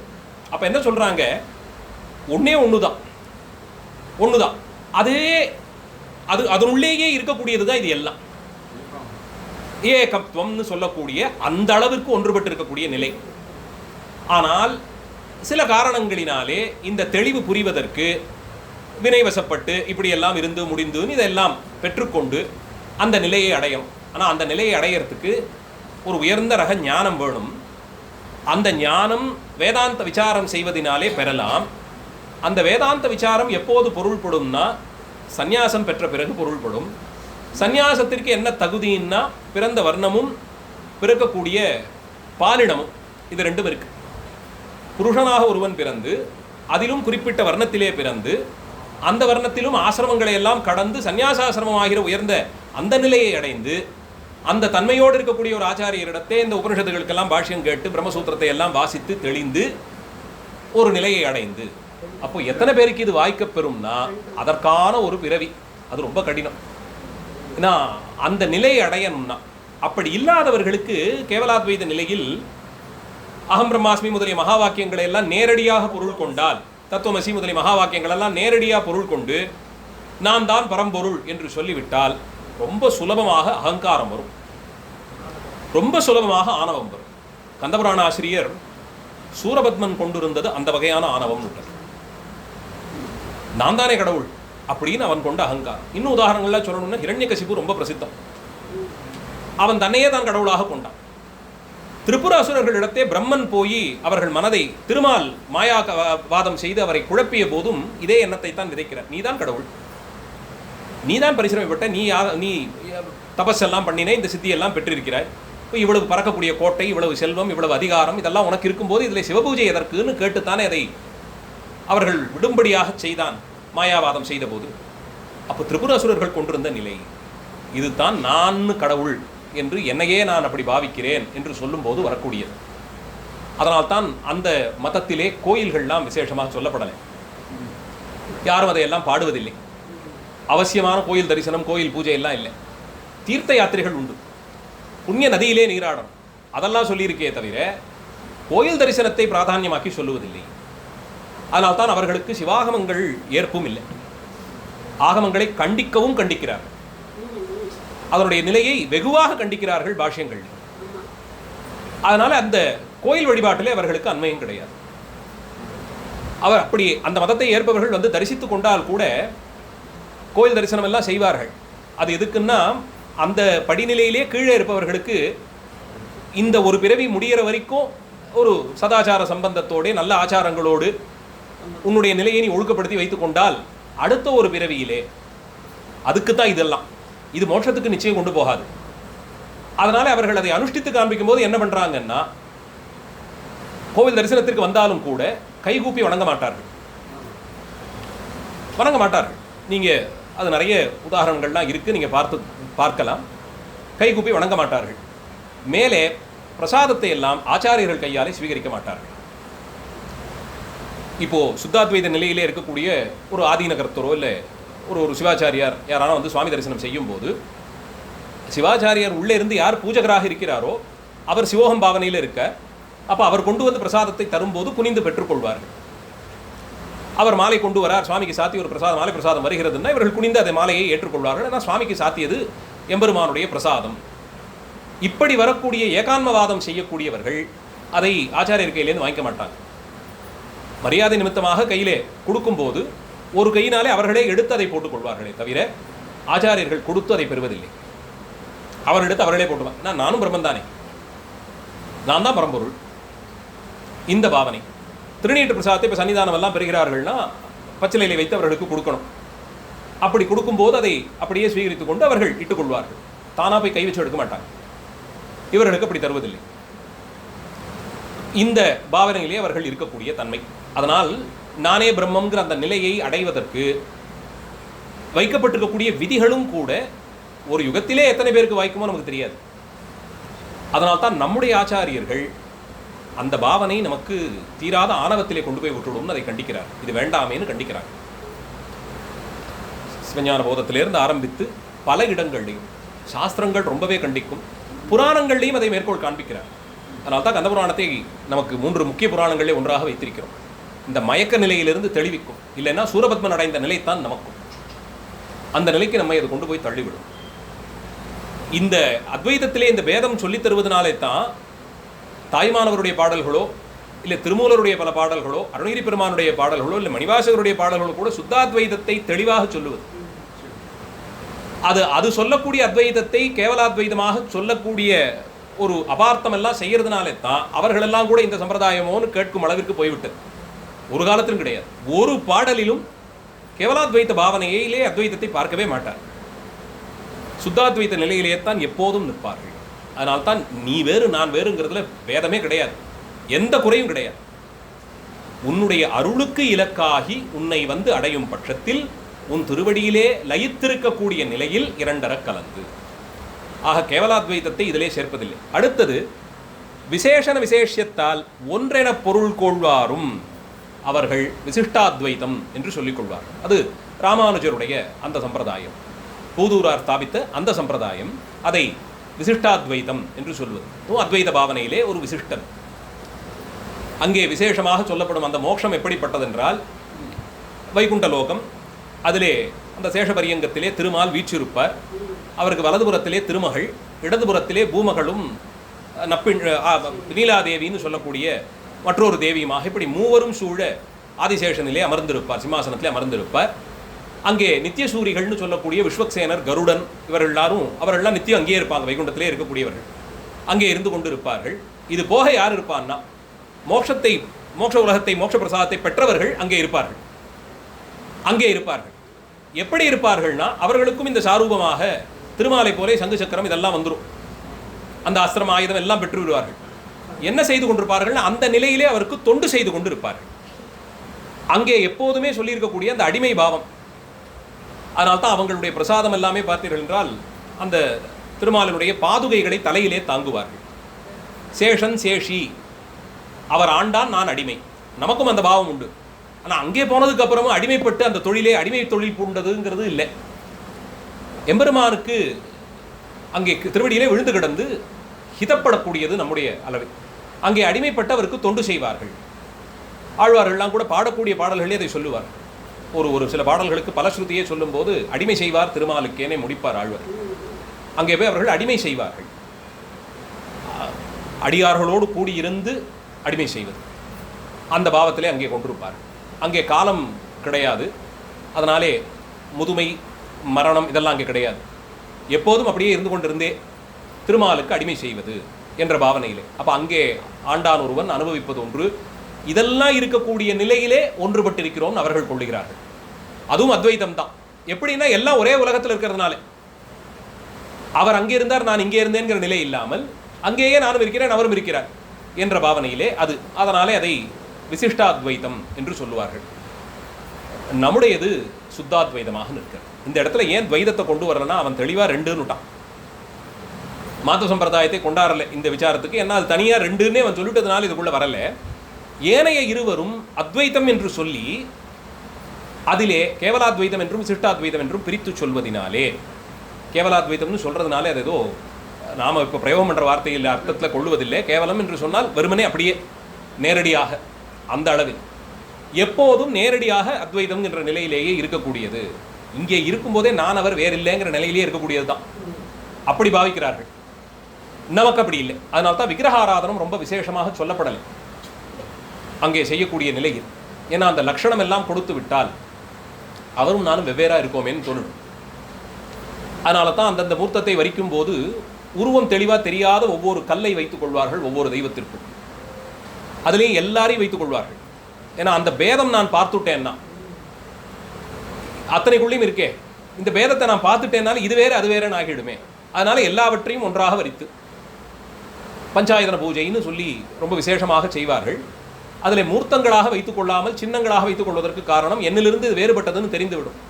சுவாமி இப்போ மானும் அழுவும் ஏந்தி 4 கரங்களோட வரார். அவரும் நானும் ஒன்னான்னா ரூபத்தளவில் இல்லை, வடிவத்தளவில் இல்லையே.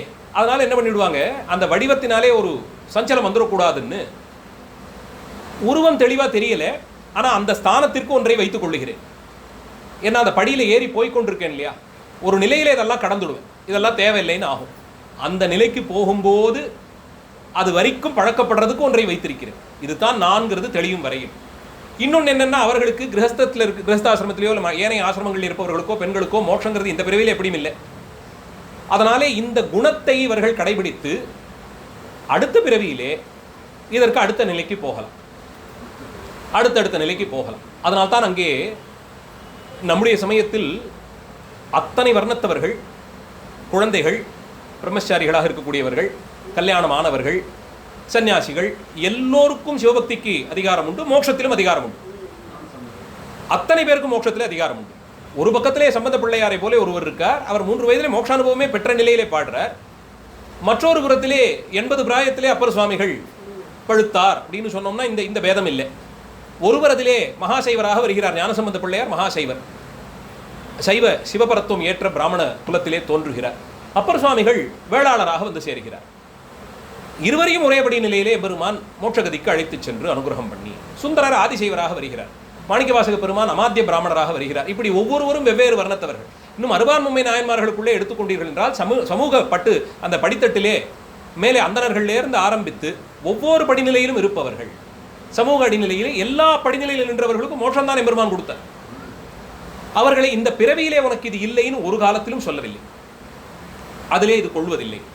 ஸ்மிருதிகளை எல்லாம் எந்த அளவிலே வைக்கணுமோ அந்த அளவிலே நிறுத்திடும்.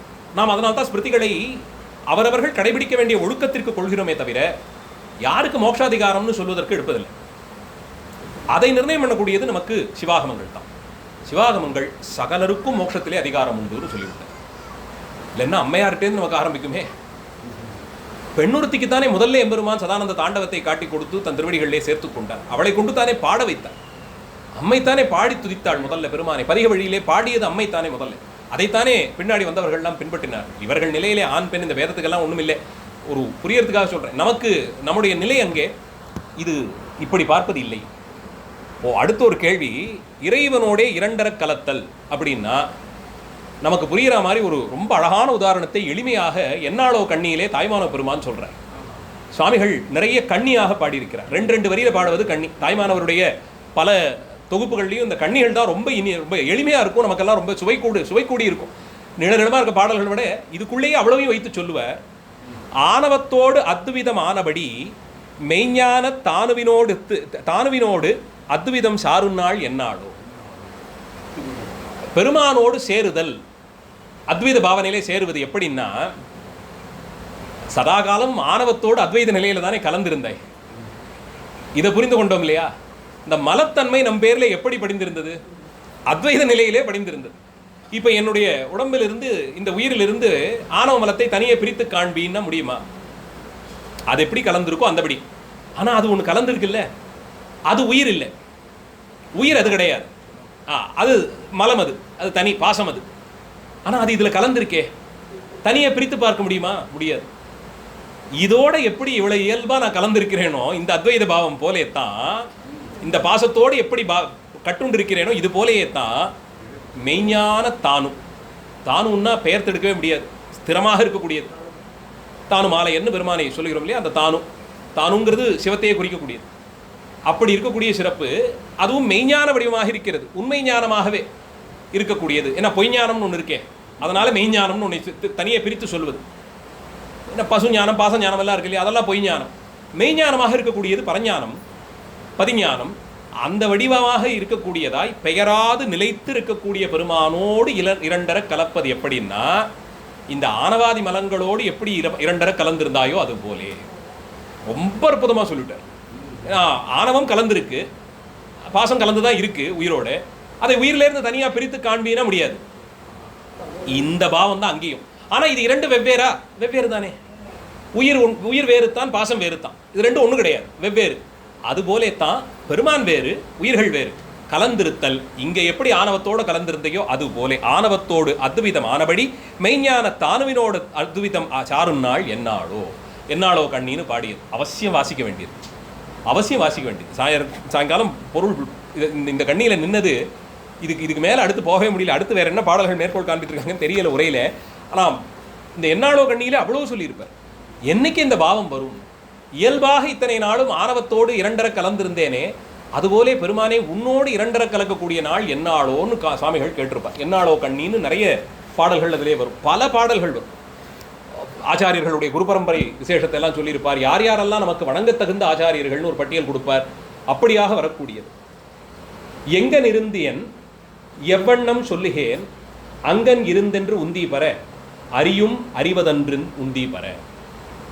எங்கன் இருந்ததென் என்று எவ்வண்ணம் சொல்லுகேன். போய் அவரோடு இருக்கக்கூடிய நிலை இருக்கே, அதை எப்படி சொல்ல முடியும்னு கேட்குறேன். ஏன்னா இருந்து கலந்ததுக்கு அப்புறமா பிரிந்தால்தான் அப்பா அந்த அனுபவம் எப்படி தெரியுமா இருந்தது அப்படின்னு சொல்லலாம்.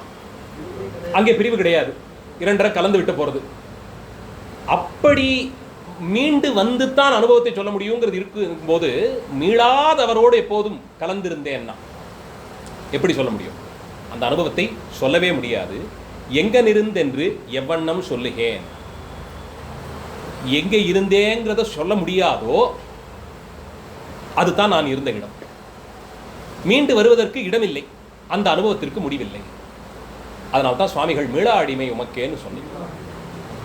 அந்த அடிமைத்தன்மை கலந்திருந்து பெறக்கூடிய அந்த இன்பம் இருக்கே, மீளாததாக இருப்பது. இந்த உலகத்திலே அது வாய்க்க முடியாது.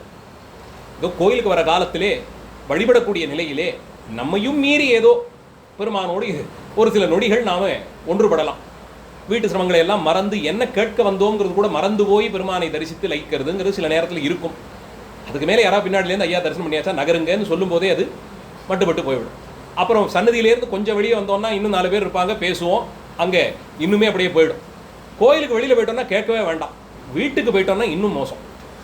அப்போ எம்பெருமானோடு எவ்வளவு நெருக்கத்தில் இருக்கோமோ அந்த அளவில் தான் அந்த பாவம் ஏதோ நமக்கு ஒரு சில நேரங்களில் தோன்றும். அங்கே போனோம்னா இது எதுவுமே இல்லாமல் அவர் ஒருவரே எல்லாமுமாய் வியாபித்து இன்பத்தை தருவதாய் இருப்பார். இங்கே கொடுத்ததே இன்பத்தை இரவு வீட்டுக்கு போகிறோம், முடிச்சுட்டு போகிறோம், ஏதோ ஒரு பாடல் ஓடிக்கொண்டிருக்கு, நமக்கு ரொம்ப பிடித்த ஒரு பாடல்னு வச்சுக்கோமே, இந்த இன்பம் மறந்து போய் அதில் லைக்க தோணும். அது ஒரு 5 நிமிஷம் 10 நிமிஷம் இருக்கும், எல்லாத்தையும் மறந்து அதில் லைத்திருப்போம். அது முடிந்த அடுத்த பாடல் வந்துட்டு அது அவ்வளவு விருப்பம் இல்லைன்னு போது அதையும் விட்டுடுவோம், பசிக்க ஆரம்பிக்கும். அப்பத்தான் உள்ளே இருந்து அந்த வாசம் வரும், என்ன சமையல்ங்கிறத கேட்க போய் ராத்திரி சாப்பாட்டுக்குன்னு உட்காரும். அது ஒரு இன்பமாக இருக்கும். சரி, ரொம்ப பிடித்த ஒரு பலகாரத்தையே செய்தார்கள், 4 சாப்பிடலாம், 5 சாப்பிடலாம், 8 சாப்பிடலாம், ஒரு அளவுக்கு மேலே இல்லை போருமா முடியல அப்படின்னு அந்த க்ஷணப்பொழுது அதன் பேரில் ஒரு விருப்பம் வரும். 2 நிமிஷத்துக்கு முன்னாடி அவ்வளோ ருசிச்சிங்களே, முடிந்து விட்டதானா? 2 நிமிஷத்தில் முடிஞ்சு விட்டு, அவ்வளோதான். 10 நிமிஷத்துக்கு சாப்பிட முடியும், அவ்வளோதான்.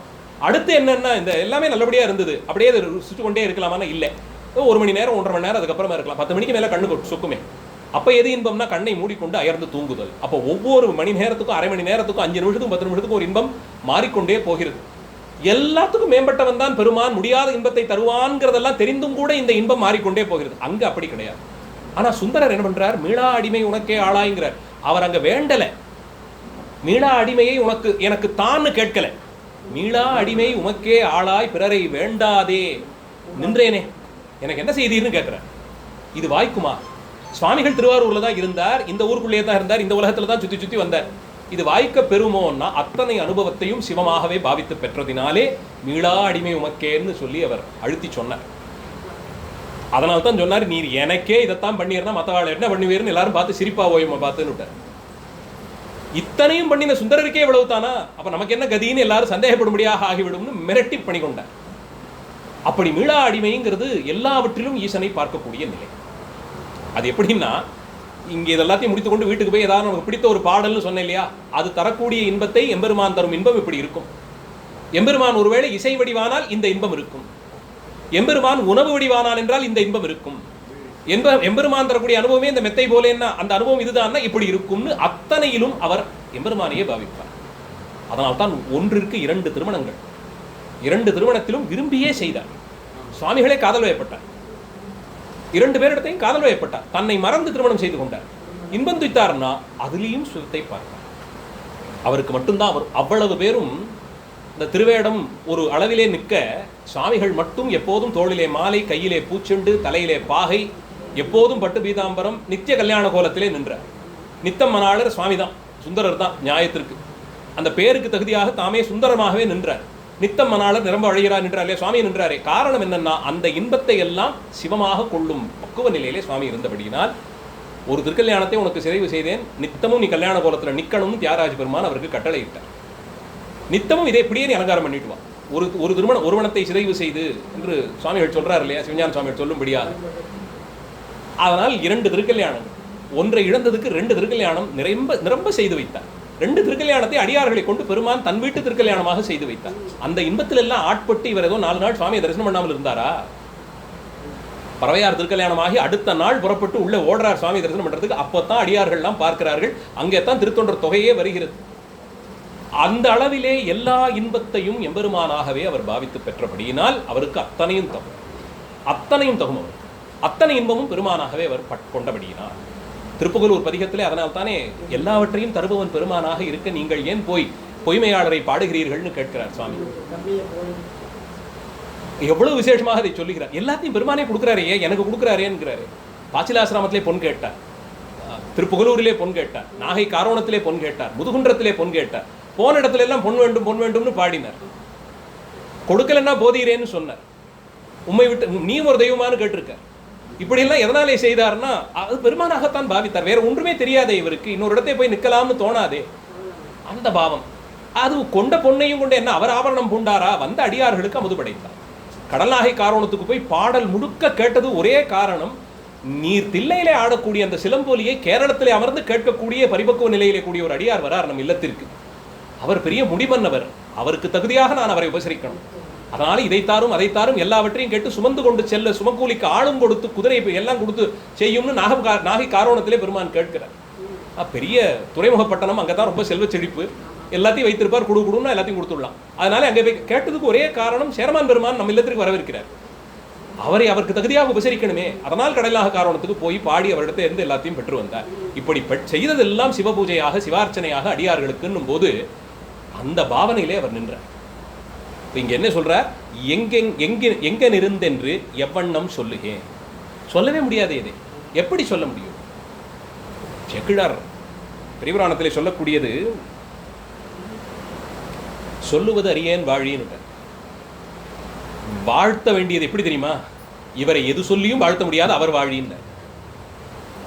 வாழ்த்தணும்னா அவரை பற்றி தெரியணும். உம்மை வாழ்த்தும் அளவுக்கு என்ன எனக்கு தெரியும்? இன்னும் அந்த நிலைக்கு அடியேன் போகலையே. உம்மை வாழ்த்தணும்னா உம்மோடு 2 கலக்கணும் ஐயா. சொல்லுவது அறியேன் வாழி.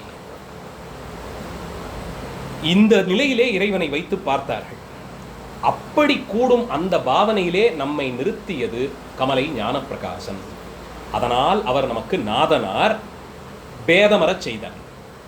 அவர் நமக்கு தென்கமலை நாயனார், ஒன்றிரண்டு தான் அரும்படியாக செய்தார். எவ்வுயிர்க்கும் போதனார், உண்மையிலே கூட்டினார். செங்கமல பொற்பாதர் எனை இன்றறவே வைத்து விட்டார். முதல் 2 அடிகளாலே 4 நிலைகளிலே வைத்து ஆச்சாரியரை கொண்டாடினார். நாதனார், தென்கமலை நாயனார், எவ்வுயிர்க்கும் போதனார், செங்கமல பொற்பாதர். 4 தலைப்புகள் கொடுத்து ஆச்சாரியரை கொண்டாடுகிறீரே, என்ன செய்தார்னா 1 இல்லை 2 இல்லை 4 காரியங்கள் செய்தார். பேதமரச் செய்தார், 1 2 தானறச் செய்தார், உண்மையிலே கூட்டுவித்தார், என இன்றறவே வைத்து விட்டார். இனி வருவதற்கு இடமில்லாதபடிக்கு அங்கேயே நம்மை வைத்தார். நச்சபுனராவர்த்ததேன்னு சொல்லியிருக்கு. சென்றவர்கள் மீள்வதில்லைன்னு சொல்லி, அதனால தான் சுவாமிகள் கூட தானனை முன்படைத்தான் பதிகத்தை இங்கே பாடத் தொடங்குறார். திருவஞ்சை களத்திலே பாடுறார். அது யாருக்கு பாடப்பட்டதுன்னா அஞ்சை களத்தப்பருக்கு தான் பாடுறார். அந்த தளத்திலேருந்து பாடியது அவருக்கு தான். ஆனால் பாடிக்கொண்டே எங்கே போயிட்டார்? கைலாயத்துக்கு போயிட்டார். இப்போ இந்த ஒலியெல்லாம் எப்படி கீழே வரும்? அங்கே பாடியது நமக்கு கிடைக்காதே. அதனால தான் கடைசி பாடல் என்ன சொல்றார்? ஆழி கடலறையா அஞ்சையப்பருக்கு அறிவிப்பதேன்னு வருணனை கூப்பிட்டார். நீ தானே இங்கே வந்து சேர்க்கும்படியாக முதல் அடியை உங்ககிட்ட நின்றுட்டு தானே பாடினேன், கடற்கரையில் நின்று தானே பாடினேன். அதனால வருணா இங்கே வா, இதை கொண்டு போய் அஞ்சைக்களத்தப்பரிடத்தை ஒப்படைத்து விடு. அவர் திருவடிக்கு இது மலராக சூட்டப்பட வேண்டியதுன்னு அஞ்சையப்பருக்கு அறிவின்னு சொல்லி வருணனிடத்தை கொடுத்து அனுப்புறார். இப்படி கட்டளை விட்டு காரியம் கொள்ள முடியுமான்னு கேட்டா சிவோகம் பாவனையிலே அங்கே போய் சேர்ந்தாச்சு. சுவாமியிடக்கூடிய கட்டளை போல அஞ்சையப்பரிடத்தை கொண்டு போய் இதை சேர்த்து வான்னு சுவாமி சொல்லக்கூடிய உரிமையிலே சுந்தரர் சொன்னார். ஏன்னா கீழெல்லாம் சொல்லிட்டார் இல்லையா, இந்திரன் மால் வீரமன் எல்லாரும் வந்து தோத்திரம் செய்தார்கள்ங்கிறாரு, கைகூப்பி வணங்கினார்கள் இல்லையா, எல்லாரும் முட்டி கொண்டு வந்தார்களாம் சுந்தரரை தரிசிப்பதற்குன்னும் போது சுவாமியான நிலையை அடைந்தாச்சு. அப்போ ஆழி கடல் அறையா வா இங்க வா அப்படின்னு கூப்பிட்டு, நீதானே கடலரசன், கொண்டு போய் அஞ்சைக்களத்தப்பர்கிட்ட கொடுத்துட்டு வா அப்படின்னு அவரை காரியங்கொள்ளும் அளவிற்கு சிவோகம் பாவனை கூடியது. அதை அடைந்தவர்களாலே மீண்டு வர முடியாது, அங்கே வருவதற்கு இடமில்லை. அதனால் நம்மை பேதமரச் செய்தார், 1 2ங்கிற அந்த நிலையை அறச் செய்தார், உண்மையிலே கூட்டினார், என்னை இன்றறவே செய்தார். அப்ப இந்த அத்வைத முக்தியானது கேவலாத்வைதமோ விசிஷ்டாத்வைதமோ ஆக பிரித்து பார்க்கக்கூடிய நிலை இல்லை. நம்மை ஒன்று என்ற நிலையில் இரண்டான பொருளை ஒன்றாய் கூட்டுவித்தார் என்று 52வது பாடலிலே சொல்லுகிறார். அடுத்த பாடல், நன்னெஞ்சே நீ கேட்ட நன்மையெல்லாம் சொல்லுதற்கு அன்னஞ்சே மாலையனும் காணாதோன் வண்ணெஞ்சர் இன்ன குறை உண்டென்னா ஈசன் எதிர்வந்தான் என்ன குறை சொல்லா இனி. அடைந்த இன்ப நிலை எப்படிப்பட்டதுன்னு கீழே சொன்னார். அடுத்த மாதத்திற்கான பாடலிலே இன்ன குறை உண்டென்று ஈசன் எதிர்வந்தான் என்ன குறை சொல்லா இனி. அந்த அனுபவம் எல்லா குறையும் தீர்த்து விட்டது. ஏன்னா துன்பத்திற்கு இடமில்லாமல் பரிபூர்ண இன்பமயம் என்று சொன்ன பிறகு அங்கே துன்பமே இல்லாமல் குறையில்லாமல் தீர்த்தது. இனி உனக்கு என்ன குறைன்னு நன்னெஞ்சேன்னு தனக்கு உபதேசம் செய்வது போலே, தன்னெஞ்சிற்கு சொல்வது போலே நமக்கு சொல்லுகிறார். சுத்தாத்வைத முத்திநிலை கூடியவர்களுக்கு பரிபூரணமான இன்பம் வாய்க்கும் என்பதை அறுதியிட்டு சொல்லும்படியாக இந்த பாடலை கூறி நிறைவு செய்கிறார். அதை அடுத்த மாத நிகழ்வாக பார்க்கலாம். இந்த மாதத்திற்கான கொடிக்கவி வகுப்பு வெள்ளிக்கிழமை மாலை, நாளை மறுநாள் 14ஆம் தேதி வெள்ளிக்கிழமை மாலை நடைபெறுகிறது. அதை அடுத்த நாள் 15ஆம் தேதி ஆகஸ்ட் மாதம் 15 அன்றைய தினம் பெசன் நகரில் இருக்கக்கூடிய ரத்னகிரீஸ்வரர் சிவாலயத்திலே ஓடும் செம்பொன்னும் ஒக்கவே நோக்குவார் என்ற தலைப்பிலே மாலை 6:30 மணி அளவில் சொற்பொழிவு ஏற்பாடாகி இருக்கிறது. வாய்ப்பிருக்கும் அன்பர்கள் கலந்து கொண்டு சிறப்பிக்கும்படியாய் கூறி நிறைவு செய்கிறேன். மூர்த்தி எல்லாம் வாழி, உங்கள் மோனகுரு வாழி, அருள் வார்த்தை என்றும் வாழி, அன்பர் வாழி பராபரமே. எல்லாம் ஸ்ரீ தியாகராஜ கிருபை, ஸ்ரீ தியாகராஜ மகாராஜோ விஜயதே. ஆரூரா தியாகேசா. நன்றி, வணக்கம்.